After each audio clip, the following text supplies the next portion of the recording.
오늘은 저하고 가깝지만 그렇지만 어쩌면 다른 사람보다 더 멀게 느껴지는 저의 주치의 선생님 김병수 선생님을 모셨는데요. 우선 소개해 드릴게요. 우선 인사해야지. 안녕하세요. 네, 안녕하세요. 네.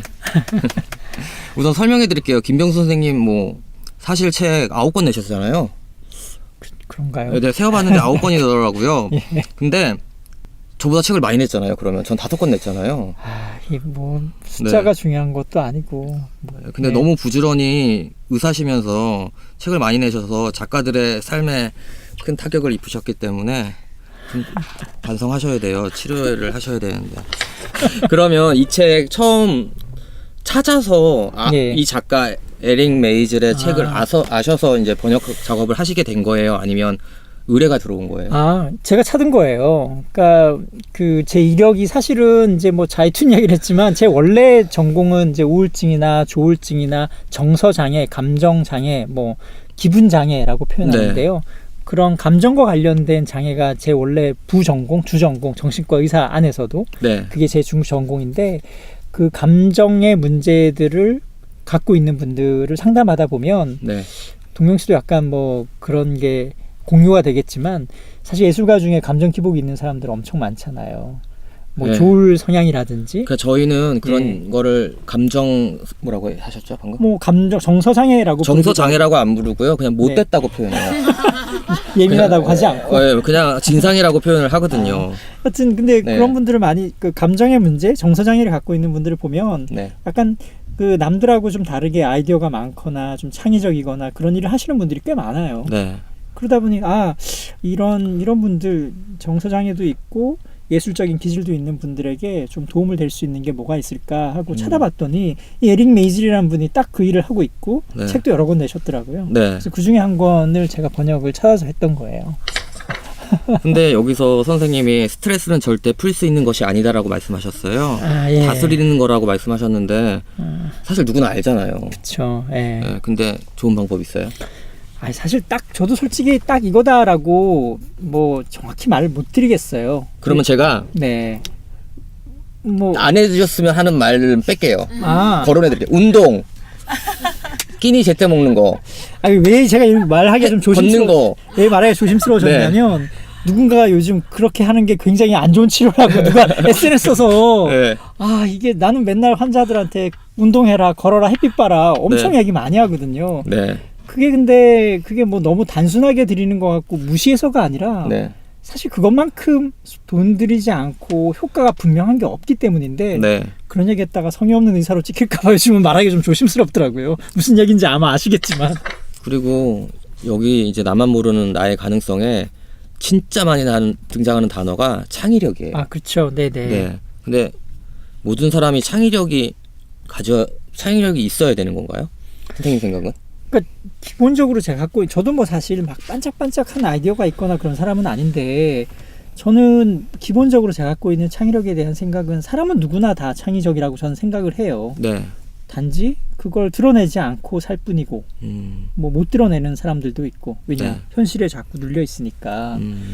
그러니까 자기 안에 있는 자기 모습 저는 그냥 개성을 잘 발휘하면 그게 창의력이다라고 생각을 해요. 그걸 굳이 좀 고상한 표현을 하자면 창의적 자아 이 정도로 표현될 수 있는데 그냥 요즘 유행하는 말로 나다워지는 것에 최선을 다하면 그게 창의력으로 반드시 이어지게 돼 있거든요. 근데 왜 그러면 못하냐? 세상이 나를 나답게 살지 못하게 하잖아요. 그렇지 않나? 네. 나다운 모습으로 어떻게 100% 살 수가 있어요. 여러 가지 힘든 점들도 있고 억압도 많고 눈치도 봐야 되고 사람들 시선도 평가도 계속 신경 써야 되니까 네. 나다운 모습이나 창의적 자아가 밖으로 드러날 수 있는 기회가 없거나 좌절되는 경우가 많아서 사실은 창의적이지 못할 뿐이지 실제로 기본적으로 사람들은 누구나 다 창의적일 수밖에 없어요. 네. 네. 그래서 이제 부제라고 해야 되나? 1에서 나만의 가능성을 찾아가는 12주간의 창의력 셀프 코칭이라고 했는데요. 이 책에서 보니까 12주 동안 해야 할 일들을 딱 뭐라고 해야 정리를 해놨어요. 네. 정말 이렇게 하면 돼요? 창의력이 셀프 코칭 돼요? 우선 이렇게 생각하면 어떨까요? 네. 이걸 12주 잘 하면 내가 창의적인 사람으로 탈바꿈하느냐? 사실 그렇지는 않을 거예요. 네. 하지만 아마 이런 과정들을 거치지 않고 창의적일 수 있느냐? 그건 불가능할 거예요, 아마. 그렇죠. 예. 아마 내가 좀 더 창의적으로 살고 정말 아이디어 넘치는 뭐 혹은 창의적인 삶을 살고 있다라고 하는 사람들 그걸 완성이라고 하기는 좀 그렇지만 실현하고 있는 사람들 중에는 분명히 이 과정을 안 거친 사람은 없을 거예요. 이걸 한다고 해서 완성되는 건 아니지만 이걸 안 하고 그 창의적으로 산다는 건 아마 뭐 불가능할걸요. 이걸 꼭 따라야 할 필요는 없지만 내가 창의적으로 잘 산다 하시는 분들을 보면 아마 알게 모르게 스스로 이런 과정들을 다 겪고 오셨을 거예요. 여기 있는 책에 뭐 가르쳐주는 법들, 뭐 이분법, 불안한 마음 떨쳐버리고 현실을 잘 맞추고 뭐 등등등. 예. 9주째 꿈과 현실 사이에서 균형을 잡을 것. 예. 이거 진짜 어렵잖아요. 예, 저는 이게 제일 중요하다고 생각하거든요, 사실. 뭐 불안 다스리고, 뭐 이분법을 다스리고 등등등 책에 나오는 챕터 중에 여러 거 중요한 것들이 있지만, 전 이것만큼 제일 중요한 게 없다고 생각해요. 그렇죠. 예. 왜냐하면 내가 나를 아프게 하는 것도 뭐 창의적인 사람이 나를 아프게 하는 것도 내가 마음이 아파지는 이유도 창의적으로 살고 싶음에도 불구하고 더 마음이 많이 아파지는 이유도 꿈과 현실 사이의 괴리 때문이니까 그 갭이 커져서니까 예 그렇죠. 진짜 저도 너무 힘든 것 같아요. 꿈을 따라가면 현실이 괴롭고 현실을 따라가면 꿈을 못 하니까. 그러니까요. 저도 뭐 아침에 머리가 맑아서 먼 거를 써야지 하지만 우리 딸내미 밥도 챙겨줘야 되고 설거지도 해놔야 되고 와이프가 신긴 심부름도 아침에 빨리빨리 해결해야 되면 그 중요한 맑은 정신은 어느새 끝나고 나면 다 날아가고 없거든요. 정말 실질적인 방법을 하나 제가 발견했어요. 마음호흡법? 네네. 그거가 뭐예요?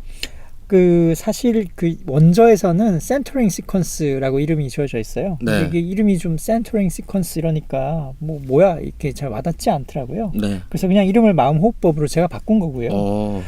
그러니까 그 맥락은 자세한 것들은 책을 읽어보시면 되는데 그냥 단순하게 쉽게 생각하면 돼요. 복식 호흡에 내 마음에 주문을 거는 거다. 그렇게 생각하시면 돼요. 어려운데요? 예를 들자면 뭐 천천히 복식 호흡을 하는 거 똑같잖아요. 네. 천천히 코로 숨 들이쉬다가 네. 잠시 쉬고 숨을 입으로 하고 내쉴 때는 숨을 들이신 것보다는 좀 더 길게 내셔야 돼요. 그러니까 뭐 예를 들어 코로 숨을 들이쉬는 게 한 3초 천천히 했다. 3초 동안 했다면 네. 입으로는 한 5초 정도 좀 더 길게 요즘 귀하세요? 하고 좀 더 길게. 맞아요. 이게 요가나 뭐 그런데 복식 호흡 다 이런 거거든요. 이게 아주 기본이죠. 네, 그래서 이거는 뭐 어디나 누구나 다 불안을 다스리고 불안을 조절하고 요가 뭐 명상 뭐 네, 맞아요. 그래서 저는 아까 전에 처음 뵀어요. 호흡법을 이렇게 직접 보여주시는 거를. 그래서 요즘에 기나 아니면 명상에 관심이 많으신가 보다라고 생각을 했죠. 제가 동영 씨한테는 안 가르쳐드리지만 제 환자한테는 수시로 가르쳐드려요. 왜냐면 저는 안 할 거 아니까. 그러니까 안 할 거 알아서 걸으라는 것도 잘 안 걷는 사람한테 해봐야 안 할 거 아니까 제가 저는 이런 거 들으면 겁나 비웃습니다. 첫 번째 질문입니다. 최근에 구매해놓고 아직 읽지 않은 책이 있다면? 솔직한 얘기를 하자면 전 대신을 사놓고 한 5분의 1 읽었나? 예, 그리고 뭐 지루해서 안 읽거나 그런 건 아니고요. 하여튼 좀 집중해서 읽고 싶어서 천천히 읽고 있는 중이고 아마 완독하게 될 것 같아요. 예. 정말 그러면? 예. 정말 좋아하는 사람에게 꼭 선물하고 싶은 책은? 제가 이 질문 받고 당신의 안정제를 추천하고 싶다고 했는데 너무 속보여서 그건 접어두고. 아니에요, 해주세요. 네. 그 다음에 다른 책은요? 그래서 저는 예전에는 항상 후지와라 신야에 돌아보면 언제나 내가 있었다. 그게 저는 정말로 지금도 약간 그 책에 나오는 장면들이 막 비 오는 장면들이라든지 뭐 아내 죽고 이렇게 막 걷는 그 에세이에 나오는 에피소드들이 장면이 그려지거든요. 근데 그거 그려질 때마다 마음이 촉촉해져서 감성이 좀 사라지거나 마음이 좀 삭막해졌을 때는 꼭 그 책 읽으시라고 추천 많이 드렸거든요. 근데 참고로 그 후지하라 신야 작가를 진짜 좋아하세요. 왜냐면 당신의 안정제 때 엄청나게 인용을 하실 거예요. 좀 빼라고 신야 책을 팔아줄 일이 있냐고 제가 그랬거든요. 아무튼 선생님 진짜 오랜만에 뵙고요. 네, 저도 즐거웠습니다. 네, 그리고 제가 선생님이 이제 병원 그만두셔가지고 갈 병원이 없어서 항상 괴로웠는데 곧 개원하신다는 이야기를 듣고 저 한자로 받아주실 거죠. 오면 이제 저도 이제 가운 입고 안면 싹 바꾸고 이제 얘기하죠. 그렇죠. 그때는 약 짜게 쓰지 마시고 넉넉히 주십시오. 오늘 나와주셔서 너무 감사해요. 네, 고맙습니다. 네, 안녕히 계세요. 책방, yes, 책방, yes, 책방. Yes, 책방. Check it out.